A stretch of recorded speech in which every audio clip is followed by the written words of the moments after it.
Hi hello నమస్తే, నేను కృష్ణాంజనేయ.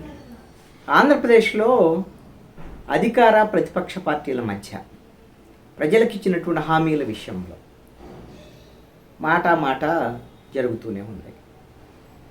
అధికారంలోకి వచ్చినటువంటి తెలుగుదేశం, జనసేన, బీజేపీ కూటమి ప్రభుత్వం ప్రజలకు ఇచ్చినటువంటి హామీలను అమలు చేయటం లేదు అని, అమ్మఒడి ఇంకా అమలు కాలేదు, మహిళలకు ఇస్తా ఉన్నటువంటి 18 ఏళ్ళు నిండినటువంటి వాళ్ళందరికీ కూడా 1500 రూపాయలు నెలకి ఇస్తామన్నారు, ఇంతవరకు దాన్ని అమలు చేయలేదు.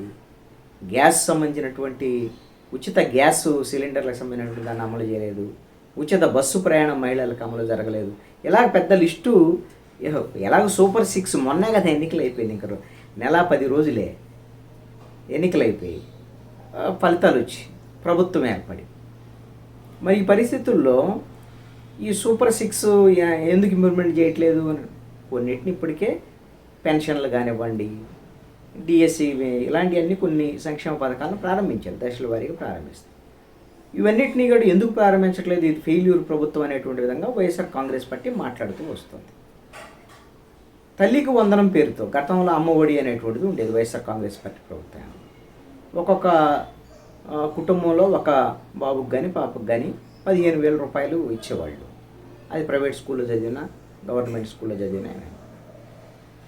తెలుగుదేశం, జనసేన, బీజేపీ కూటమి సూపర్ 6లో కీలకంగా చేసినటువంటి ప్రకటన ఏంటంటే, మేము అమ్మఒడి కుటుంబంలో ఎంతమంది పిల్లలు ఉంటే అంతమందికి అందిస్తాం అని చెప్పారు.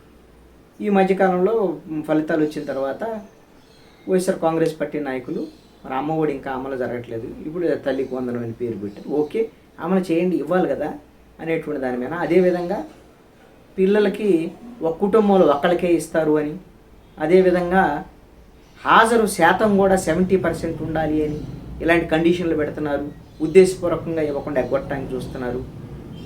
ఎన్నికలకు ముందేమో అందరూ ఎంతమంది పిల్లలు ఉంటే అంతమందికి ఇస్తామన్నారు, ఇప్పుడేమో ఒకళ్ళకే ఇస్తామంటున్నారు అని వైఎస్ఆర్ కాంగ్రెస్ పార్టీ ప్రచారం చేస్తూ వచ్చింది. నిన్న ఈ అంశం మీద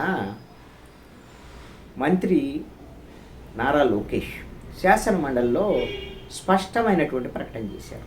శాసన మండలి సభ్యులు అడిగినటువంటి ప్రశ్నలకి ఆయన వైఎస్ఆర్ కాంగ్రెస్ పార్టీ గతంలో చేస్తున్నటువంటి ఆరోపణల మీద స్పష్టమైనటువంటి సమాధానం ఇచ్చారు. తల్లికి వందనం పేరుతో కుటుంబంలో ఎంతమంది పిల్లలు ఉంటే అంతమందికి 15,000 రూపాయలు చొప్పున ఏమీ తగ్గించకుండా, వాళ్ళు ప్రభుత్వ స్కూల్లో చదివినా, ప్రైవేట్ స్కూల్లో చదివినా, ఎక్కడైనా సరే ఆ తల్లికి ఒక్కొక్క బాబు కానీ పాపకు కానీ ఎంతమంది పిల్లలు ఉంటే అంతమందికి 15,000 రూపాయలు చొప్పున మేము అందిస్తాం. ఖచ్చితంగా దీన్ని అమలు చేసి తీరుతాం, ఏ విధమైన ఇబ్బంది లేదు. ఈ మొత్తము పరిశీలన జరుగుతుంది. గత ప్రభుత్వంలో 72,000 మంది విద్యార్థులు స్కూల్ డ్రాప్అవుట్స్ ఉన్నటువంటి పరిస్థితులు ఉన్నాయి. ఎందుకు జరిగింది ఇలా ఏంటి అనేటువంటి దాని మీద మేము పరిశోధిస్తున్నాం. దీనికి సంబంధించి పగడ్బందీగా అమలు చేస్తాం. టీచర్లకు సంబంధించినటువంటి నియామకాలు కూడా జరుగుతాయి అనేటువంటి విధంగా చెప్పారు. దీని మీద కూడా వైఎస్ఆర్ కాంగ్రెస్ పార్టీ మళ్ళీ రెస్పాండ్ అయింది. నారా లోకేష్ మాట్లాడినటువంటి మాటలు. నారా లోకేష్ ఇప్పుడు ఈ తల్లికి వందనం పేరుతో పిల్లలందరికీ ఇస్తామన్నారు, కానీ జాప్యం చేయడానికి ఇంకా దీని మీద ఏదో పరిశీలన చేస్తున్నాం, ఇంకా సమయం పట్టిద్ది అని అంటే ఇప్పుడల్లా ఇది అమలు కాదు, ఇది హామీ ఇచ్చి అమలు చేయనటువంటి పరిస్థితులు ఈ రోజున ఆంధ్రప్రదేశ్లో అని మళ్ళీ వైఎస్ఆర్ కాంగ్రెస్ పార్టీ విమర్శలు మొదలుపెట్టింది.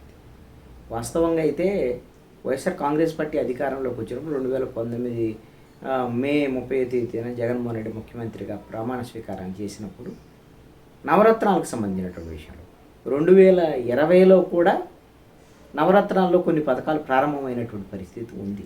జనరల్గా ఒక 5-6 నెలలు ఒక దశల వారీగా దీనికి ఇచ్చినటువంటి హామీలకు సంబంధించినటువంటి వాళ్ళ ఆర్థిక పరిస్థితులు ఇవన్నీ చూసుకొని అమలు చేసేటువంటి పరిస్థితి. ఆంధ్రప్రదేశ్లో ఇప్పటికీ పూర్తి స్థాయి బడ్జెట్ కూడా పెట్టలే. గత ప్రభుత్వం ఓట్ ఆన్ అకౌంట్ బడ్జెట్ పెట్టింది. ఇప్పుడు ఈ సమావేశాలు కూడా బడ్జెట్ ఏం పెట్టడం, అదే ఓట్ ఆన్ అకౌంట్ని ఇంకో 3 నెలలు 4 నెలలు పొడిగించేటువంటి పరిస్థితి ఉంది. పూర్తి స్థాయి బడ్జెట్ తర్వాత పెట్టాలి.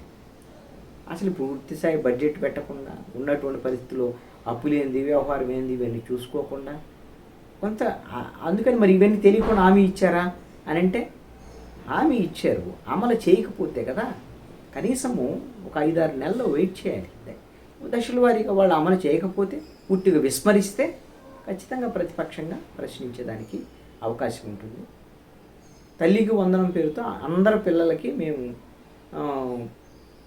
15,000 రూపాయలు చొప్పున ఇస్తామని లోకేష్ ప్రకటన కొంత తల్లులకి సంతోషం కలిగించేటువంటి అంశమే.